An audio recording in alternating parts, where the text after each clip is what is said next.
Jadi ketika Babeh ini memutuskan untuk bergabung dengan kabinetnya Prabowo Gibran, bagian besar teman-temannya itu marah sebenarnya. Jadi memang dekat udah lama dan saya percaya nasihat ayah saya bahwa beliau orang baik. Ketika saya memutuskan bersama beliau, kok orang pada heran, ngapa gue dimusuhin gitu kan? Apa sih? Cuman karena nggak milih Anies. Apa well? Misal 2 periode mereka lehernya Prabowo kan, cuman Ya. kemudian ke Anies karena tidak setuju Prabowo dengan Gibran ya kan? Enggak juga. Hah? Bukan? Enggak juga. Bukan. Loyalis buta, nggak bisa dibandingin gitu loh. Dia udah berapa kali mau mati untuk negara? Udah berapa hartanya habis buat negara? Coba. Udah berapa? Iya, iya. Lu siapa? Gitu. Jadi Babeh ini pernah gitu ya, harus meninggalkan Indonesia. It's okay, babe. Gimana ya? Kan saya nggak berbuat jahat, kok diusir gitu loh. Di situ nangis aja, kenapa mau kemana? Zaman itu zaman genting gitu. Tiap saat saya pegang paspor, terus saya bilang, ya Bapak suruh saya berangkat sayang gitu. Maksudnya Pak Prabowo suruh saya pergi gitu. Jadi It's Jadi okay, he can wait. Indonesia gabung nih Be sama Board of Peace Be. dalam hal ini Pak Prabowo sebagai seorang amar ma'ruf nahi munkar, mencegah kemungkaran dan mengerjakan kebaikan. Kan yang digoreng kan bayar 17 triliun kan? Ya itu salah satunya Be. Yang bayar siapa? Nggak ada yang bayar bro. Hei teman-teman, kagak ada yang bayar. Pengusaha dari Malaysia mau kirim barang ke negara lain gitu ya. Masa minta halalnya di kita? Ini gue buka, belum pernah dibuka. Catat.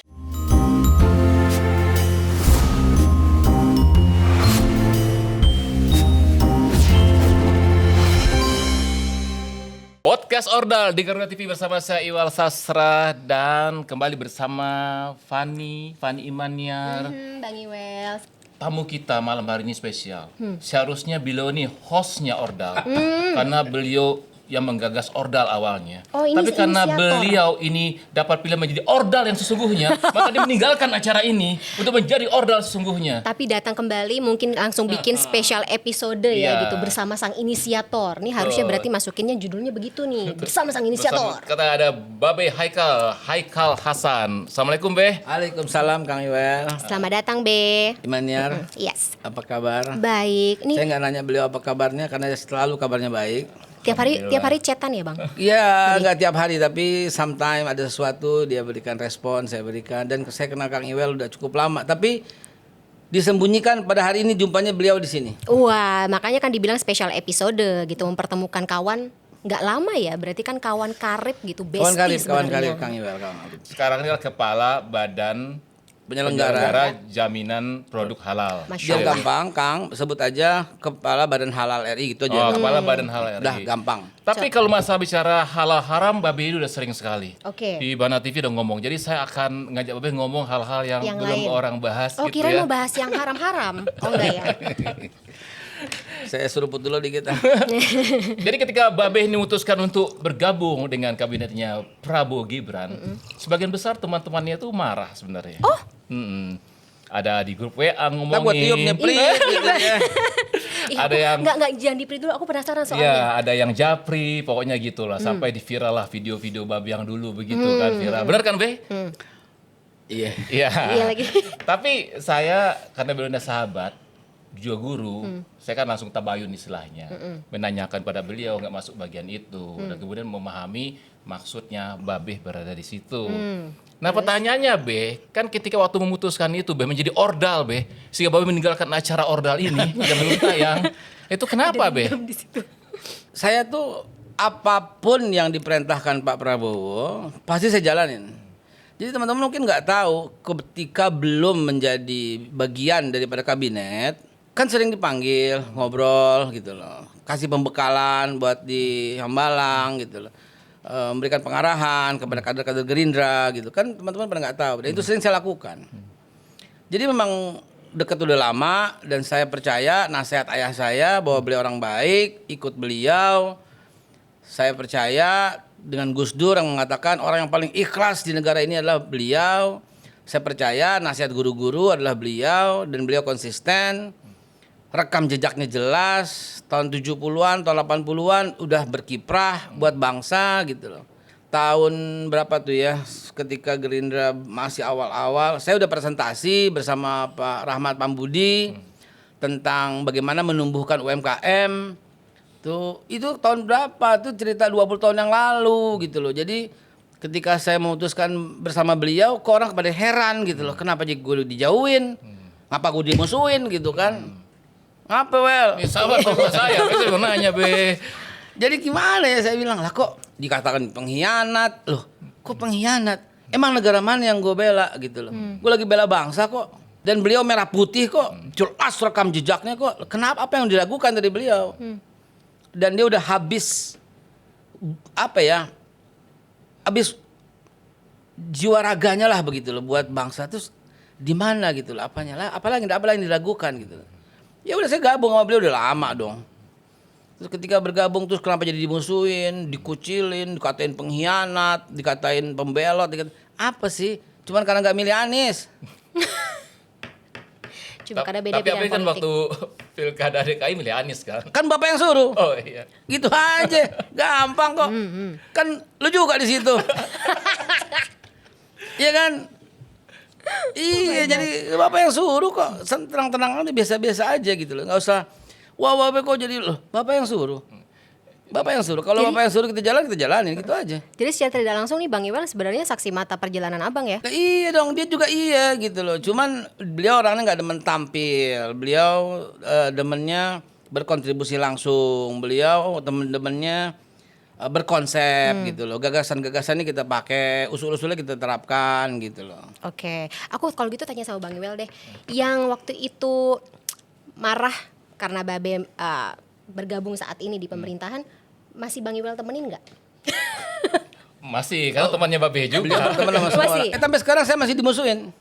Masih. Tapi nggak kontak lagi kan? Berarti sama Oh, orang saya itu. terlalu terbuka. Bapak kalau di KTN kan begini. Gitu kan. Gitu aja. Tidak perlu dipikirkan. Janganlah, jangan ada dendam, jangan ada. Bapak nggak ada dendam sama sekali kan. Baik-baik aja kan. Selama ini kan oke-oke aja kan gitu. Mengajak semua kan, merangkul semua ya. Yang gitu. dulu sempat ngatain Bapak pun juga kayaknya sekarang dirangkul. Ada dalam kabinet juga ada. Ada. Be, ini ada info dari Ordal nih. Tapi ini Ordal zaman dulu Be. Kayaknya mayor, tapi bukan mayor Teddy. Mayor Teddy udah letkol sekarang kan. Babe waktu pernikahan Pak Prabowo dengan Bu Titi katanya ada Be, benar? Yes. Be? Benar itu Be? Tahu dari mana kabar itu? Ya itu Ordal. Ordal dulu pangkatnya mayor, tapi bukan mayor Teddy. Teddy waktu itu kan belum tentara. Ini Kang Iwal bahaya nih lama-lama nih ya. Gak apa-apa.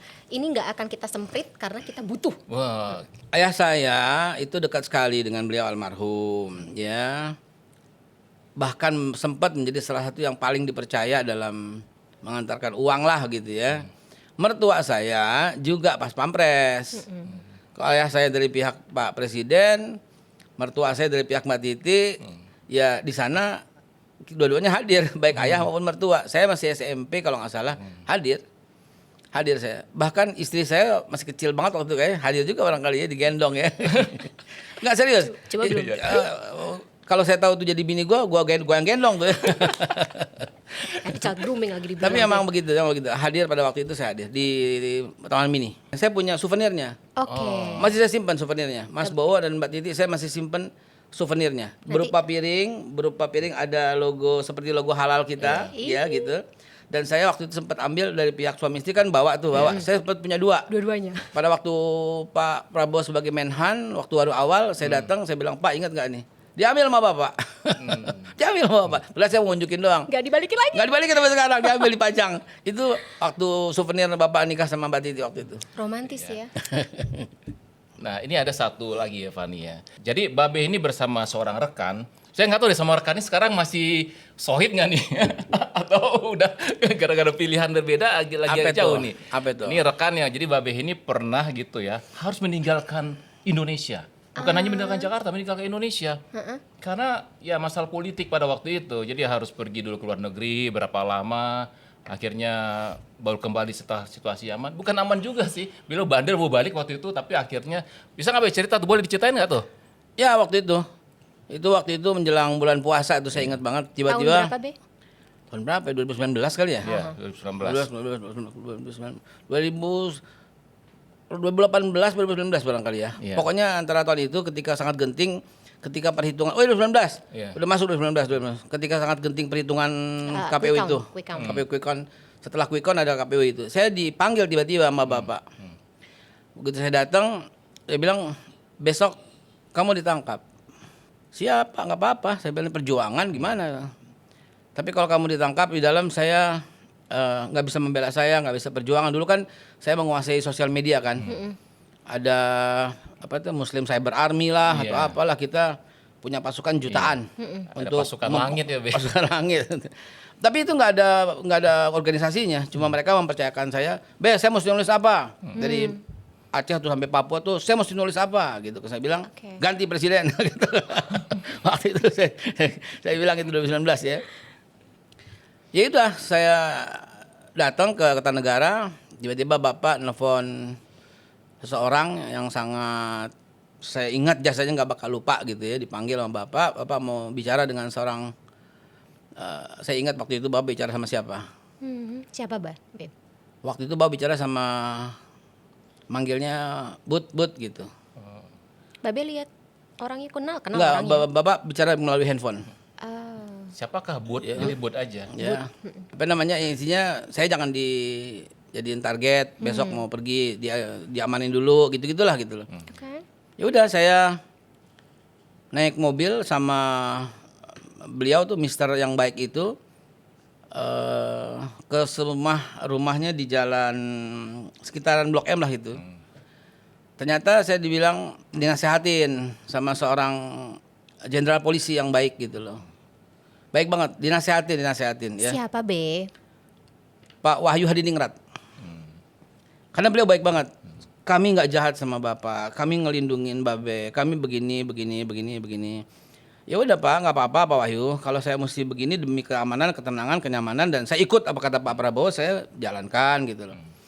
Pak Wahyu itu baik banget. Jadi dia menasihati saya supaya jangan benci, jangan apa. Ya ini yang terbaik gitu-gitu. Jadi terpaksa saya sebut nama karena beliau baik banget gitu loh. Kenapa baik banget? Pulang mau berangkat ke luar negeri itu diongkosin. Saya jujur terbuka loh, saya belum pernah cerita kemana-mana nih. Iya. Ya, ini karena merasa acaranya punya gue nih gitu kan. Nah itu Pak Wahyu itu ngasih saya. Pak Wahyu saya nggak bisa terima Pak. Saya mohon maaf saya nggak terima. Saya ada Bapak yang melindungi saya, Pak Prabowo maksudnya. Ini dari saya pribadi. Bapak mungkin lama. Ini buat orang rumah deh kalau nggak mau deh gitu. Buat orang Babe kan keluar negeri lama. Terus apa namanya perlu Rupiah. dana supaya rumah tetap ngebul gitu kan. Kan Babe kan satu-satunya yang mencari nafkah kan, istri di rumah kan gitu. Ya udah saya bilang, ya Allah gimana ya. Ya habis saya juga takut istri saya nggak ada makan anak-anak kan gitu kan, zaman dulu kan. Saya terima Pak Wahyu, terima kasih banyak. Mudah-mudahan Allah mengganti Pak Wahyu dengan yang lebih baik gitu. Saya pulang ke rumah, udah bilang di rumah tuh siapin koper gitu. Koper. It's okay, Be. Gimana ya? Kan saya nggak berbuat jahat, kok diusir gitu loh. Istri itu nangis aja, kenapa mau kemana? Untung saya selalu pegang paspor. Saya udah nggak tahu ya karena feeling ya. Saya kemana-mana tuh pegang paspor aja gitu. Zaman itu zaman genting gitu. Tiap saat saya pegang paspor terus. Terus saya bilang, ya Bapak suruh saya berangkat sayang gitu. Maksudnya Pak Prabowo suruh saya pergi gitu. Jadi ya apapun yang kata Pak Prabowo jalan aja deh, gitu. jalan. Ya udah berangkat dulu. Saya juga belum tahu mau kemana tadinya gitu loh. Yang penting saya punya paspor, kasih uang beberapa dolar, di rumah ada yang ditinggalin, suruh berangkat gitu loh. Malam itu saya go show. Saya terus siapa ya? Coba telepon Habib Rizik gitu. Diangkat sama Habib Rizik. Udah sini ke Mekah sama aneh kata Habib Rizik gitu. Kebetulan saya punya visa Saudi gitu. Ya, saya berangkat waktu itu. Tapi kan gimana ya, tiap saat gimana rumah gitu kan. Pikiran. Apalagi udah 1 bulan itu, udah menjelang Idul Fitri. Saya masih belum bisa 1 bulan nggak ketemu keluarga dalam bulan Ramadan gitu loh. Saya nggak bisa tarawih sama mereka. Saya nggak bisa Lebaran. Tinggal H-2 gitu gue mesti nekat ini. Akhirnya saya nekat gitu. H-2 itu saya suka emosi dengar begini sebab saya nggak pernah jahat gitu loh sama negara gitu loh. Saya cinta negara ini habis-habisan gitu loh. Saya cinta bangsa ini habis-habisan. Dalam doa yang saya belum pernah lupakan itu, ya Allah jadikan saya berguna, bermanfaat buat bangsa ini. Itu doa saya, seumur hidup doa saya begitu. Sampai saya berdoa, Khairun nas anfa'uhum nas ya Allah wa anta arhamar rahimin. Sebaik-baik manusia bermanfaat buat orang banyak. Jadikan saya bermanfaat buat orang Indonesia gitu. Saya tuh habis-habisan kayak gitu kok. Diusir gitu loh. Enak banget gitu main ngusir-ngusir aja gitu kan. Saya sampai waktu itu ya tinggal H-2 saya cari tiket gitu loh. Masih ada sedikit uang, bodoh cari tiket gitu kan, cari tiket. Nggak ada penerbangan di situ. Saya takut diawasin, saya ke Dubai gitu. Ke Dubai dulu, baru lagi antri di Dubai, ditarik sama orang Dubai, dibawa ke imigrasi, nggak boleh pulang gitu, ditahan di imigrasi. Lalu saya bilang pakai bahasa Arab karena dia bilang, saya bilang saya bukan orang jahat, coba lihat dulu siapa saya, track recordnya coba lihat dulu gitu loh kan. Saya cuma mau Idul Fitri sama keluarga, saya bilang gitu. Saya nangis ngomong di situ pakai bahasa Arab sampai saya bilang apa namanya, ya gitu. Waman adzlamu mimman iftara ala. Saya ingat ayat yang saya bawa itu, siapa yang lebih zalim dari orang yang menyembunyikan cahaya-cahaya Allah gitu ya. Yuriduna liyutfi'u nurallah bi'afwahihim wallahu mutimmun nurihi. Saya pakai ayat begitu. Dia kok dia tertegun, ini bukan orang jahat. Dilepas, Kang. Dilepas saya dari imigrasi di Dubai itu. Udah dilepas dan dibelikan tiket first class, penerbangan terdekat. Penerbangan terdekatnya adanya agak besok. Jadi saya selama itu dikeluarkan dari imigrasi, saya bukan ditahan lagi di lounge. Dan itu malam terakhir taraweh. Saya taraweh sendiri. Orang pada pulang gitu kan, mau lebaran. Saya taraweh sendiri aja gitu. Alhamdulillah ya Allah. Besokannya naik pesawat first class gitu, asik gitu. Menuju ke? Pulang. Pulang dijemput. Dijemput oleh satu Alphard yang keren gitu ya. Yang jemput seorang ustadz yang sangat baik sama saya. Ngapain pulang be, kata dia gitu. Ya, ngapain pulang be? Babe jangan pulang dulu. Tapi saya udah kangen sama keluarga. Ya udah ketemu keluarga dulu. Jadi Kang, saya ketemu keluarga hanya 1 jam, langsung dibawa ke Bandung dan diumpetin tanda kutip di tempat Agim. Gue sebut dah. Sendiri be, nggak tanpa keluarga juga. Nggak boleh sama keluarga. Sama Agim. Itu waktu itu dimasukin di tempat Agim bentaran. Tapi saya bandel gitu ya, saya orangnya bandel. Kabur lagi dan pulang. Nah, ada seorang orang baik lah di dalam. Oke deh, Babe di situ. Tapi jangan kemana-mana, jangan ceramah. Jangan ceramah. Oke, saya nggak ceramah. Ya udah diam aja di rumah. Diam aja, yang penting kumpul sama keluarga gitu kan. Itu kejadian yang luar biasa itu. Itu buat saya itu, ya saya diselamatin Bapak. Diselamatin dong. Kalau enggak, saya udah di dalam dan entah kapan keluar. Karena semua teman-teman masuk itu. Semua teman-teman masuk. Yang tentu yang seperjuangan ya. Iwel kagak, Iwel kan nggak galak dia galaknya. Tapi support dari Bang Iwel waktu itu juga ada buat Sampai Babe, sekarang beliau masih dia yang tabayun sebagai Wel, bilangin dong sama teman-teman gitu loh. Ini saya dari dulu nggak pernah berubah begini. Mentang-mentang nggak milih Anies kenapa dimusuhin? Sampai sekarang gitu loh. Lihat aja sosmed saya tuh. Setiap saya posting apapun ngata-ngatain semua dan saya profil yang ngata-ngatain anak abah ya elah. Sampai sekarang ya, anak abah ngatainnya gini, katanya saya nggak konsisten. Siapa yang nggak konsisten? Dulu Babe bilang ulama jangan deket-deket penguasa. Emang sampai sekarang juga. Loh kalau Babe, lu yang bilang gue ulama. Gue nggak pernah menyajikan gue sebagai ulama. Ulama tuh mesti ilmunya luas. Saya orang teknik kok, S1, S2, S3 semuanya teknik. Ulama dari mana? Kenapa salah gunain? Saya lagi menasihati para ulama. Nggak boleh ulama tuh mendekat, menghamba, minta jabatan, nggak boleh. Saya bukan ulama dan saya perintahkan Bapak jadi apa juga jadi. Megang halal be siap, B megang ini siap, B megang itu siap. Nggak ada. Sami'na wa ata'na ulil amri saya Pak Prabowo. Be, aku jadi penasaran ya Bang Iwel ya. Yang memerintahkan penangkapan Babe, pengusiran Babe keluar dari Indonesia. Sampai sekarang Babe masih ketemu nggak? Udah ketemu, dipeluk saya. Maafin ya gitu. Loh Pak, Bapak menjalankan perintah, dipeluk saya.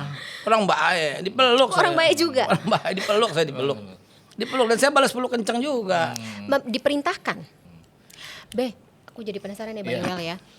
Yang memerintahkan penangkapan Babe, pengusiran Babe keluar dari Indonesia. Sampai sekarang Babe masih ketemu nggak? Udah ketemu, dipeluk saya. Maafin ya gitu. Loh Pak, Bapak menjalankan perintah, dipeluk saya. Orang baik, dipeluk Orang saya. baik juga. Orang baik, dipeluk saya, dipeluk. Dipeluk dan saya balas peluk kencang juga. Diperintahkan. Ya nggak tahu, yang penting saya disuruh jalan gitu aja. Oh bukan, maksudnya jadi penangkapan Babe, pengusiran Babe itu diperintahkan lagi nih sama orang yang ngasih instruksi. Yang penting saya ketemu sama orangnya dan orangnya peluk saya, itu aja. Dan saya bilang udahlah Pak, nggak ada, saya dendam masa lalu lah gitu loh. Islah berarti Be. Nggak Kalau juga. kalau islah sempat kesel, sempat marahan. Oh, Saya ini nggak ada kesel, nggak nggak ada kesel. marahan, nggak ada kesel, nggak ada kesel, nggak ada marahan. Dan Even though it was that time, nggak marah, nggak kesel Be. dia Allah nggak sama sekali. Dia peluk saya, dia rangkul saya gitu. Apa ini Be? Apa kalau kau bisa kau minta maaf Pak? Saya bilang nggak ada minta maaf. Saya nggak ada. Saya nggak pernah lupa untuk mendoakan semua. Saya bilang gitu. Dan Pak Prabowo yang melindungi, yang ngawal Babe. Iya dong. Saya merasa jasa beliau udah nggak kehitung gitu ya. Nggak mungkin saya khianati beliau. Nggak mungkin saya bilang tidak pada beliau. Dan saya percaya. Even though katanya politik itu cair, politik itu fluid, ini udah lebih dari politik ya Be. It's your opinion gitu. According to my opinion is katakan gini. Di dalam politik nggak ada teman abadi. Iya. Nggak ada musuh abadi, yang ada kepentingan abadi. It's you, bagian lu, bagian gue tuh enggak. Dulu aja. Lu aja jangan ngajak gue. Nggak ada kepentingan abadi juga. Teman abadi ada gitu kan. Ya. Sebenarnya kan teman-teman Babe yang banyak kemudian sekarang sedang tidak bersama Babe ini kan juga reharnya Prabowo loh Be. Iya kan? 2 periode mereka reharnya Prabowo kan. Cuman Ya. kemudian ke Anies karena tidak setuju Prabowo dengan Gibran ya kan? Nggak juga. Hah? Bukan. Nggak juga. Bukan. Loyalis buta. Melihat sosok. Dengan mengatakan mentang-mentang hidungnya mancung. Mentang-mentang bisa jadi imam. Gini deh, Kang. Ini saya balikin, Kang. Kang Iwel pengen punya mantu. Kriterianya apa? Kalau anak saya lagi pengen mantunya soleha kan gitu. Kayak gitu ya. Iya, Oke, gitu. good. Udah, Kang Iwel punya pesantren. Kriteria pemimpin kayaknya gimana? Pimpinnya mesti yang soleh Be. Pesantren kan? Pesantren. Hafiz misalnya. Hafiz, ya. Udah, oke, selesai. Kang Iwel bikin masjid. Kriteria jadi imam kayak apa? Itu bacaannya bagus Be. Lihat dong, beda gitu loh.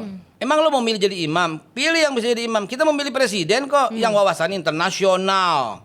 Yang udah selesai dengan kepentingannya. Yang rekam jejaknya kelihatan. Dan di Indonesia harus pendiri dan pemilik partai. Biar dukungannya jelas. Ya gitu dong.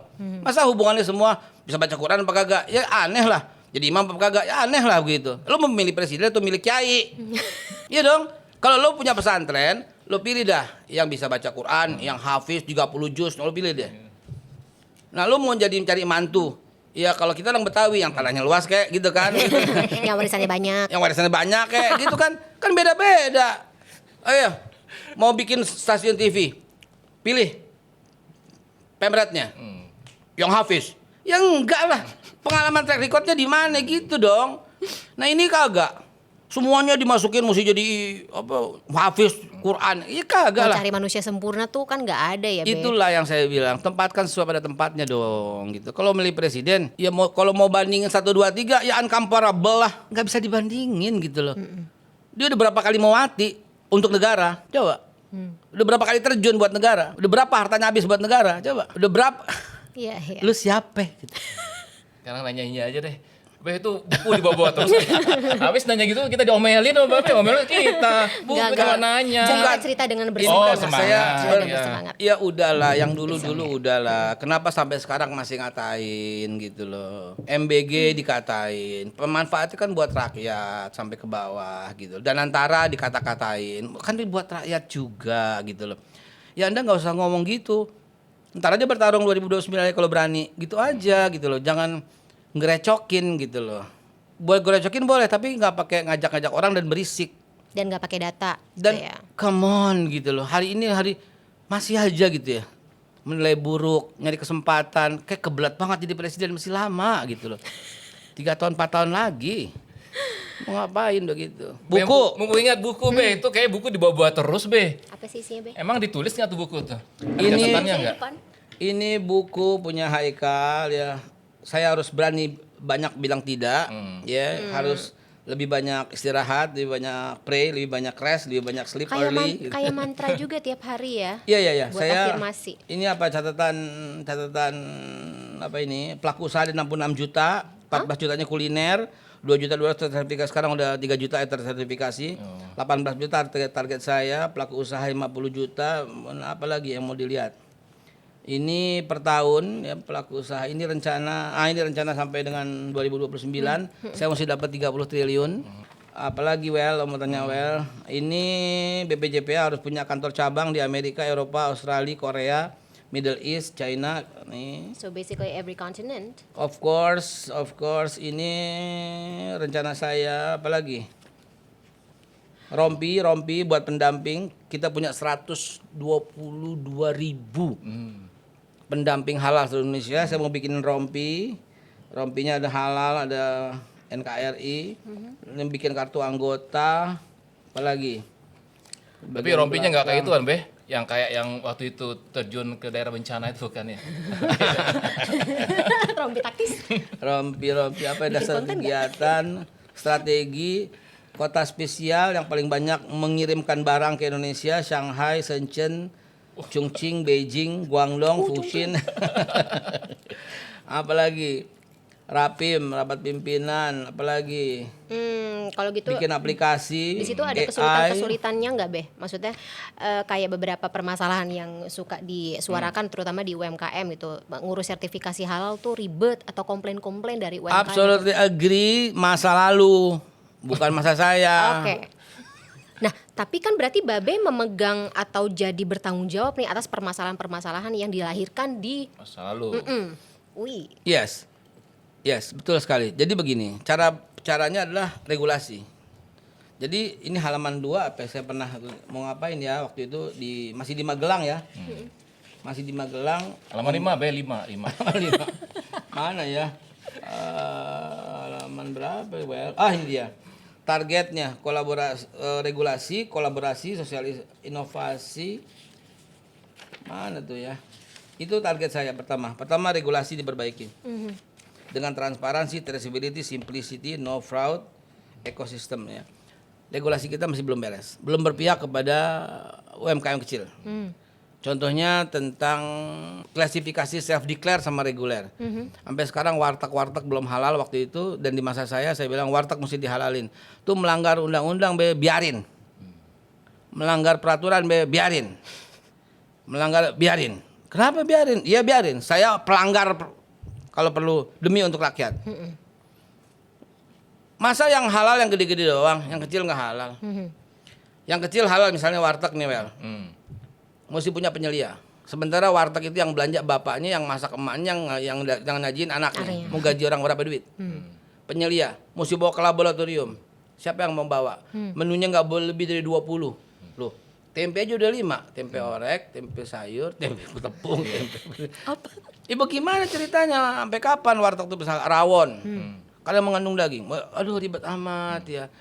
Maka dari itu saya terpaksa melanggar itu. Saya bikin peraturan kepala badan. Diskresi lah ya, Be. Regulasi itu yang diperbaiki. Dan saya usulkan, sudah masuk ke prolegnas, sudah masuk ke komisi 8. Jadi nomor 1 untuk mengatasi yang lambat itu regulasi. 1 kali 24 jam harus keluar sertifikat halal. 10.000 sehari target saya.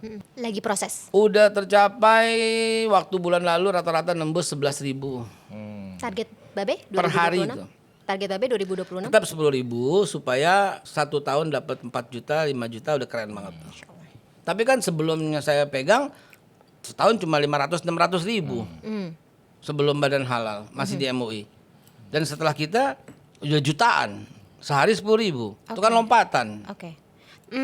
Daerah-daerah yang sebenarnya dulu kan sempat diproyeksikan jadi tempat wisata halal tuh, deh kayak Bali sama di Samosir ya. Iya. Tapi kan Keren pertanyaannya, pinter banget sih, banyak baca ya. banyak ngobrol. Banyak ngobrol ya. Banyak ngobrol sama saya, Be. Enggak, masalahnya belum dipublikasi secara luas. Nah, publikasikannya di sini boleh nggak? Kita sampai saat ini punya target membuat desa wisata halal tuh 6.300-an desa wisata. Termasuk di daerah-daerah yang Termasuk. mayoritas penduduknya bukan muslim. I guarantee you justru mereka lebih banyak minta. Kayak Nias, Samosir, Bali sekarang lebih Seriously? banyak minta. Why? Kenapa? Karena di sana tempat turis berkumpul. Dan turis yang punya duit yang belanja banyak turis dari mana? Timur Tengah. Justru itu. Tulis dari Asia. Oh, I see. Pelit, nggak keluar duit. Ya bener gue sih apa adanya aja. Bule pelit. Bule apa lagi? Di Bali sampai hotel nggak rame, sampai maunya di kos-kosan yang ya ampun. Iya lagi. Heeh. Coba Iya yang bisa sewa satu lantai Timur Tengah, yang belanja jor-joran. Bukan gue belain, tapi tulis dari sono yang banyak duitnya. That's why. Itu sebabnya warung-warung itu akan tumbuh ketika ada logo halal. Gitu. Apalagi logo halal kita sangat bernilai, Kang. Bukan saya gimana, bernilai. Pengusaha dari Malaysia mau kirim barang ke negara lain gitu ya. Masa minta halalnya di kita? Ini gue buka, belum pernah dibuka. Catat. Serius saya sampaikan. Saking bermutunya logo halal. Ini bisa jadi devisa negara juga. Of course orang bilang, "Weh, Malaysia lebih maju. Weh, Thailand lebih maju. Dia minta halal di gue." Serius, well. Taxnya gedein be. Iya. Diminta halal di kita kok. Dari Filipina ada mau kirim barang keluar, minta halal di kita. Nice. Jadi apa? Logo kita itu bermutu tinggi. Kenapa? Karena saya jagain banget. Nggak ada toleransi nggak ada sogok menyogok. Nggak ada no kompromi di halal. This is a, Of course, masa di halal kompromi? Ya nggak apa-apa deh be, cuma 1% babinya, wah mana mungkin? Nggak ada, nggak bisa. Ini great Kalau- opportunity untuk bisnis ya. Iya. Kalau di ordal ini kita emang ngomong lompat-lompat namanya juga ordal kan. Jadi apa yang keinget sama hostnya aja nih Ika ingat berapa hari yang lalu Jumat. Hari Jumat ya. Hari Jumat kemarin itu ada 5 tokoh tuh ketemu dengan Presiden Prabowo. Atau bahkan mungkin lebih kali ya kalau 5 misalnya. yang diterima itu kan 5 ada Abraham Samad, kemudian ada Prof. Siti Siti Zuhro, Zuhro, kemudian Pak ada Susno. Susno Dua Haji, Said Didu. Said Didu, kemudian ada Mas Hersu ya, wartawan senior itu Nah gimana itu situasinya waktu itu tahu nggak? Tanyakan sama orangnya langsung aja deh, Kang. Kemarin udah nanya sama Pak Susno. tapi kemarin nanya udah sama Pak Susno. Cuma sedikit aja Babe mungkin ada informasi gitu. Saya Dari sisi Pak Prabowo sendiri gitu. Kalau misalnya kita sebagai aku ini ya mencoba melihat dari perspektif netizen, Iya. masyarakat gitu. Kayaknya dalam 1 tahun 1 tahun pertama masa pemerintahannya udah berani untuk mengajak diskusi, ngajak ketemu orang-orang yang merupakan outsider dari ring pemerintahan. Bukan cuma itu, yang dituduh oligarki, yang dituduh penjahat, yang dituduh ya saya bilang ya, itu diajak datang kok ke istana. Nah. Yang dibilang 9 naga katanya, diajak kok semuanya. Nggak ada hambatan buat Bapak dan mereka bebas sebebas-bebasnya bicara di depan Bapak. Why Nggak do ada you hambatan. think that is? Kenapa? Of course karena Bapak orangnya pinter, terbuka, cerdas, bisa menyaring gitu loh. Karena Bapak mau mendengarkan dari semuanya. Bahkan dari orang-orang yang berseberangan. Itulah Bapak. Orang seperti saya tuh apalah gitu loh. Siapa gitu. Bukan orang dekat, bukan orang apa-apa. Tapi dia minta pendapat. Kan keren. Soal halal. Soal kabinet lah beberapa yang si ini bagaimana. Ada banyak waktu itu kita memberikan usulan lah gitu. Ya sekedar mungkin didengar mungkin tidak. Tapi sekedar masukan lah begitu loh. Melalui beberapa teman. Jadi Pak Prabowo itu pendengar yang baik. Penyaring yang baik. Pengambil keputusan yang baik. Jadi kalau beliau ngundang si A, si B, si C, mungkin orang itu yang membocorkan berkata-kata. Sebelum dia, ya banyak. Mau yang bertentangan, mau yang tidak, ya banyak. Dan Bapak selalu mendengarkan. Jadi Bapak tahu sebenarnya omongan-omongan apa yang sedang beredar di tengah masyarakat. Don't underestimate Bapak itu melek sosmed. Apapun dia bakal lihat. What did he think? Persatuan yang sudah mulai rapuh. Banyak orang-orang yang dibayar oleh media asing, oleh orang asing untuk menciptakan suasana yang tidak nyaman karena kebelet jadi presiden. Oke, itu kita garis bawahi ya. Banyak orang-orang yang sedang mengincar puncak kekuasaan, kursinya Bapak saat ini Dengan yang menciptakan jadi motornya. kerusuhan, dengan menciptakan unstabil gitu ya. Instability. Serius kan udah kelihatan kan di sosmed kan. Itu menurut keyakinan Babe. Atau Babe sebenarnya Oh, saya punya data. Ini ya, Ada informasinya Data. Saya tahu banget data. Saya menguasai banget sosmed. Sorry, saya harus bilang seperti itu. Saya punya program khusus. Saya bisa tahu orang menyebut kata iwel hari apa, jam berapa di sosmed berapa kali saya tahu. Contoh aja. Contoh. Misalnya. Kalau itu saya percaya ya Sobat Babe ya. abis ngapain nih? Ntar dibuka di sini. Bulan lalu orang menyebut nama seseorang Iya. yang lagi saya liatin. 15.826.205 kali di sosmed. Seseorang menyebut nama yang lain hanya 1.999.495 kali. Seorang menyebut kandidat nomor 3, kandidat itu ya. 1.400.903. Ini program saya sendiri yang bikin. Oke. Menyebut nama yang terakhir, mungkin ini nama yang terakhir Kang Iwel perlu tahu nih. Yang terakhir tuh namanya siapa tuh yang terakhir tuh? Ya. 512.000 kali saja. Tapi sedikit tuh. Ya, 513.000. Enggak, ini saya mau bilang. Jadi saya cuma bilang saya memantauin semua orang. Dengan program saya bisa melihat siapa itu. Jadi ketika Kang Iwel bilang apa tadi saya bantah tuh, oh saya tahu banget. Kalau soal semen saya tahu banget. A to Z-nya saya tahu banget gitu kan. Oke. Ini nama-nama Kalau yang lagi ini- sering disebut? Oh, iya, gimana? Nama-nama yang lagi sering disebut juga termasuk dalam bursa reshuffle kabinet nggak tuh, B? Kalau itu Bapak aja. Bapak tahu persis siapa yang mau diangkat, siapa yang mau diturunin. Bapak tahu persis siapa yang paling berkontribusi. Dan kita semua mesti siap sedia apapun kata Bapak pasti yang terbaik. Tapi bakal ada dalam waktu dekat, B. Ya memang pada waktu itu kan udah dibilangin kan. Bukan dari saya kan semua juga mengatakan itu. Tapi itu kan hak prerogatif Bapak. Ya Pak Mensesnek kan juga mengatakan belum ada waktu, tapi kemarin kan bukan cuma reshuffle tapi kan pergantian 1 orang 2 orang yang menjadi deputi kan Yes. di BI. Yang habis bikin kayaknya kemarin Bapak juga marah ya Bang Iwel kalau misalnya kita lihat pidatonya terakhir di Rakornas, terus kemudian juga ya dalam beberapa kesempatan gitu. Bahkan kemarin sih kalau misalnya habis ngobrol sama Pak Susno gitu, itu pun juga disebutkan dalam pertemuan hari Jumat gitu. Bapak marah banget nih, beberapa minggu terakhir harga saham anjlok. Mau tahu respon Bapak waktu saham anjlok? Gimana? Di saham yang sebelumnya ya, ikan gimana? Ikan stabil Pak, kata Mas Terang ya. Beras gimana beras? Bagus Pak. Cadangan gimana? Cakep, kata Mentan ya. Ya. Telur gimana telur? Beras gimana beras gitu kan. Daging gimana daging? Semua ya udah bangsa rakyat saya nggak kelaparan. Sesimpel itu pemikiran presiden untuk mensejahterakan rakyatnya. Siapa yang main saham? Berapa persen? Berapa persen dari Aceh sampai Papua rakyat Indonesia? Berapa persen? Oke itu diperhatikan tapi bukan Jadi fokus ke situ. Karena nggak ada rakyat yang main saham. Rakyat di bawah nggak ada yang main saham. Boro-boro main saham. Mereka pusing gimana cara jual palawijanya. Mereka pusing bagaimana jual buncisnya, jual kangkungnya. Nggak ada main saham. Dan makan hari ini Dan diambil semua sama Bapak dalam program MBG. Nelayan-nelayan itu nggak main saham, cuma dipusing. Bagaimana caranya ikan sampai ke kota biar bisa dijual. Diambil sama Bapak, beli semua. Yang telur, nggak ada yang main saham. Jadi ngapain? Cuma 1% orang Indonesia yang main saham. Kok pusing? Ini kan urusannya kan kepercayaan asing untuk itu aja kan. Dan itu karena saham-saham gorengan kan. Jelas kok sampai karena saham-saham gorengan. Saham-saham yang eksis itu nggak terlalu signifikan perubahannya.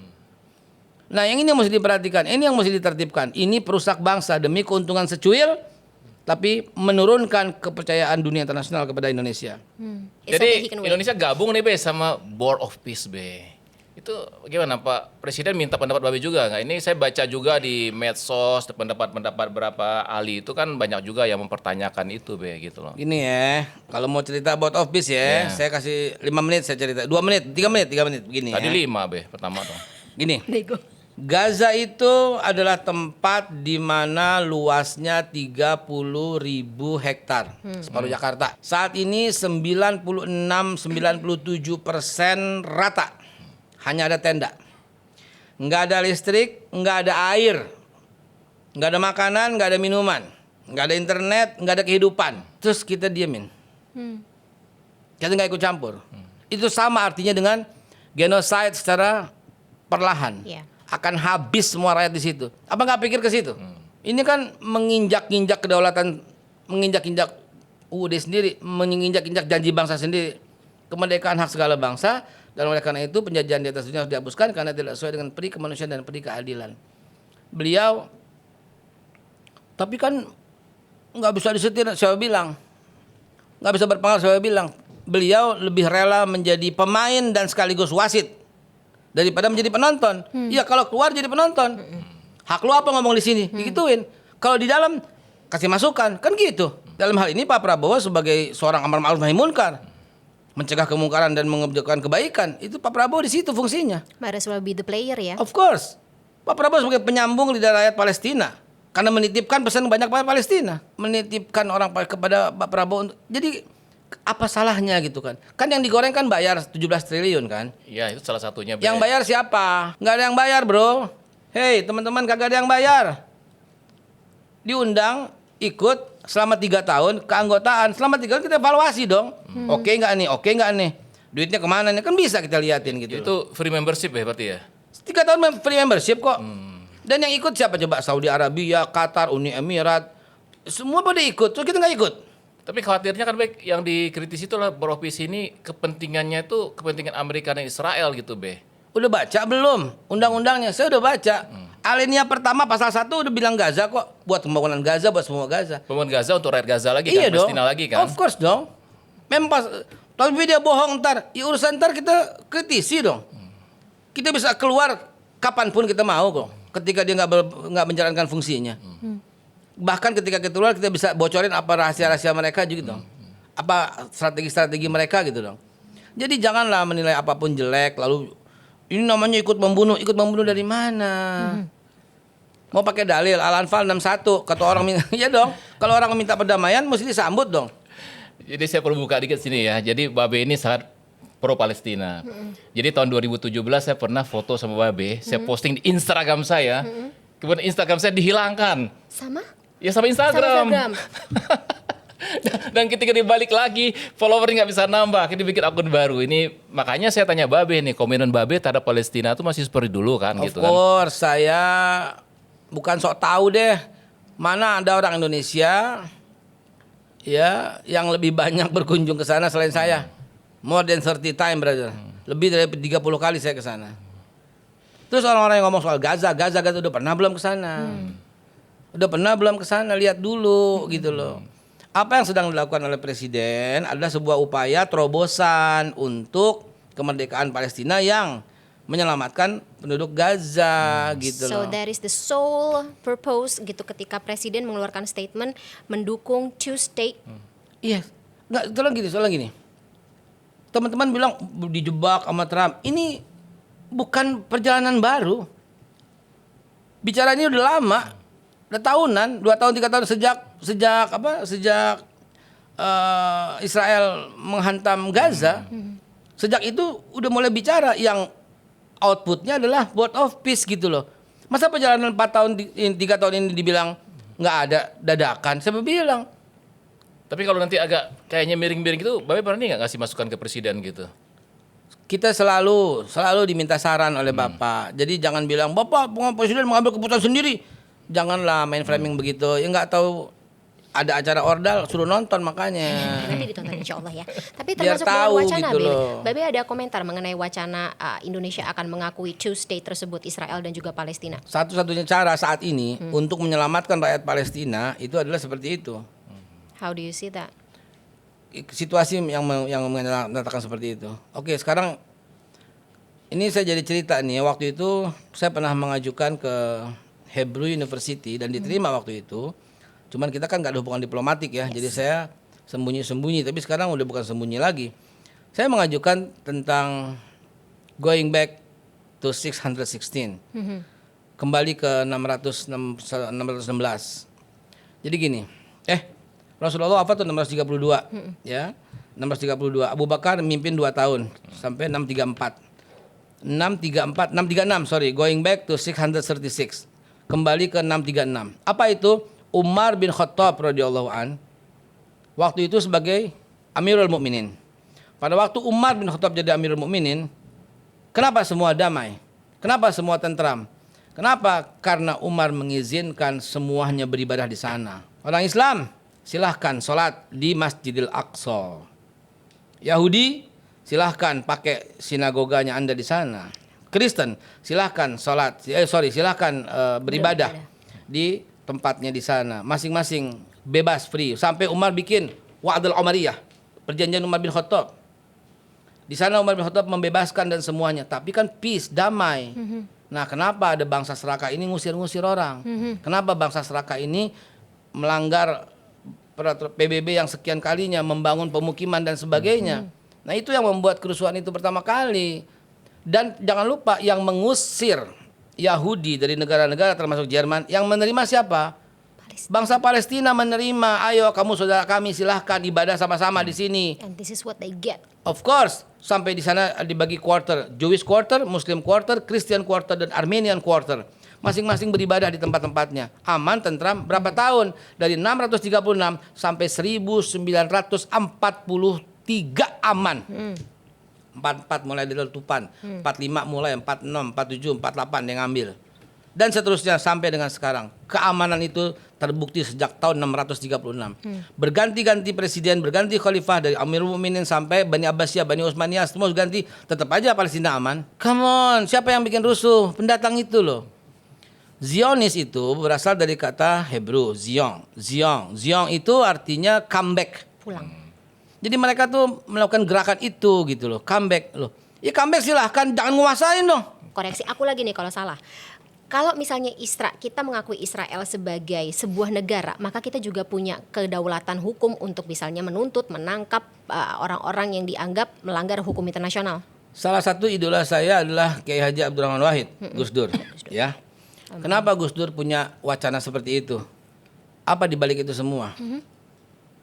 To make Masjidil Aqsa free. How can? Kalau kita nggak bisa ke sana, nggak ada hubungan diplomatik, nggak ada apapun, mereka kuasai, mereka bisa bunuh. Sebagaimana terjadi, mereka bisa usir. Sebagaimana terjadi, mereka bisa keroposin. Sebagaimana terjadi, lama-lama ini warisan Rasulullah loh. Rasulullah warisan itu 2, Masjidil Haram, Masjidil Aqsa. Tercantum dalam Al-Quran juga 2, Masjidil Haram, Masjidil Aqsa. Kenapa kita nggak adil? Kenapa semua orang hanya fokus Masjidil Haram? Siapa yang rawat Masjidil Aqsa? Caranya gimana? Datangi, kunjungi, rame-rame, awasi, sosial mediakan, semua itu sebabnya. Saya mau jadi bagian dari itu, makanya saya udah 30 kali berkunjung ke sana. Mungkin udah 1 juta orang saya bawa. Karena 1 tahun waktu itu bisa 3-4 kali ke sana, saya bawa semua orang. Termasuk saya bawa semua orang berangkat ke Masjidil Aqsa, saya bawa semua biar mereka tahu ini warisan Rasulullah juga. Gitu, warisan muslimin juga. Kenapa nggak adil? Dulu waktu pertama kali awal-awal saya datang ke sana mungkin tahun 2000-an barangkali ya. Itu kita tuh mesti pakai senter di kepala. Kenapa? Nggak ada listrik Jadi subuh-subuh kita mesti nyalain, kita mesti jalan gitu. Akhirnya banyak yang datang. Banyak. Sekarang listrik ada. Pagi-pagi itu subuh-subuh tadi dimatiin gitu. Itu kan tanda. Ada devisa masuk di sana. Sekaligus nih kita banyak berbondong-bondong. Ntar pengusaha orang-orang situ bisa jualan, bisa meningkat pendapatannya, jadi wisata, anaknya bisa kuliah.